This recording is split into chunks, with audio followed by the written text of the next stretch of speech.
కురుక్షేత్ర యుద్ధంలో ఒకవైపు పాండవులు మరోవైపు కౌరవులు యుద్ధం చేయడానికి సిద్ధంగా ఉన్నారు. పాండవుల యొక్క హీరో అర్జునుడు. అర్జునుడు అంటే మీ అందరికీ తెలిసిందే, పంచ పాండవుల్లో మూడోవాడు. ఇంద్రుని వరంతో పుట్టాడు కాబట్టి అర్జునుడి దగ్గర బలం, బుద్ధి, ఆయుధ విద్య అన్నిటిలోని కూడా టాప్ 1లో ఉన్నాడు. ద్రోణాచార్యుడి దగ్గర ధనుర్వేదం నేర్చుకొని అందరినీ మించిపోయాడు. గాంధీవం అనే దివ్య ఆయుధం అర్జునుడి దగ్గర ఉంటుంది. 2 చేతులతో బాణాలు వేయగలడు. అందుకే సవ్యసాచి అనే పేరు అర్జునుడికి మాత్రమే ఉంది. కౌరవుల సైడ్ లో బంధుమిత్రులు, అర్జునుడి యొక్క బావలు, గురువులు, ఇంకా చిన్నప్పటి నుండి కలిసిమెలిసి పెరిగిన మిత్రులందరూ కూడా ఒక సైడ్ ఉన్నారు. అర్జునుడితో పాటు శ్రీకృష్ణుడు రథసారథిగా ఉన్నాడు. అర్జునుడు ఫుల్ కాన్ఫిడెంట్ తో ఈ వార్ ఎలా అయినా గెలవాలి అనుకుంటున్నాడు. కానీ బ్యాటిల్ ఫీల్డ్ లో అర్జునుడు సడన్ గా శ్రీకృష్ణుడికి ఇలా చెప్తాడనమాట, కృష్ణ రథాన్ని 2 సైనిక దళాల మధ్యలో నుండి నడిపించండి, ఎవరు ఎక్కడున్నారో నాకు కొంచెం దగ్గరగా చూపించండి అని అర్జునుడు కృష్ణుని అడుగుతాడు. కృష్ణుడు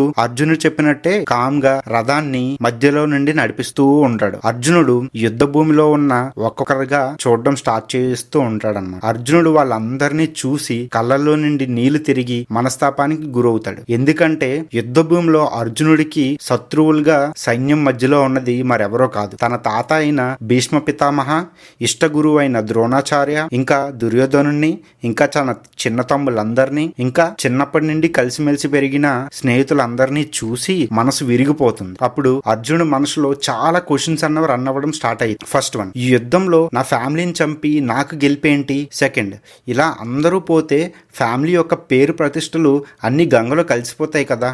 థర్డ్, రక్తపాతం వల్ల పాపం అంటారు కానీ ఇది ఎలా మంచిది?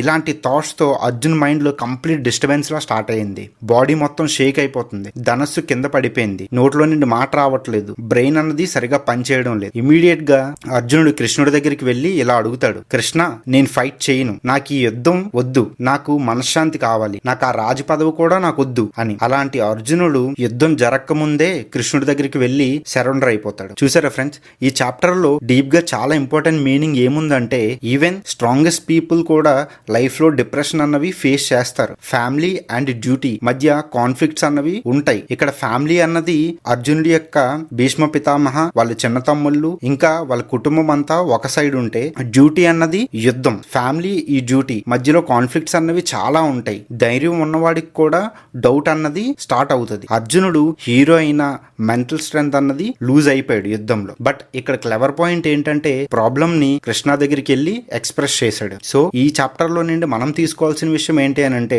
మన లైఫ్ లో కూడా సేమ్ ఇలానే ఎగ్జామ్స్ లో ఫియర్స్ ఉంటాయి, జాబ్ లో టెన్షన్స్ ఉంటాయి, ఫ్యామిలీలో ఫైట్స్ ఉంటాయి. అప్పుడప్పుడు మన బ్రెయిన్ కూడా ఏ సిచ్యువేషన్ లో ఎలాంటి డెసిషన్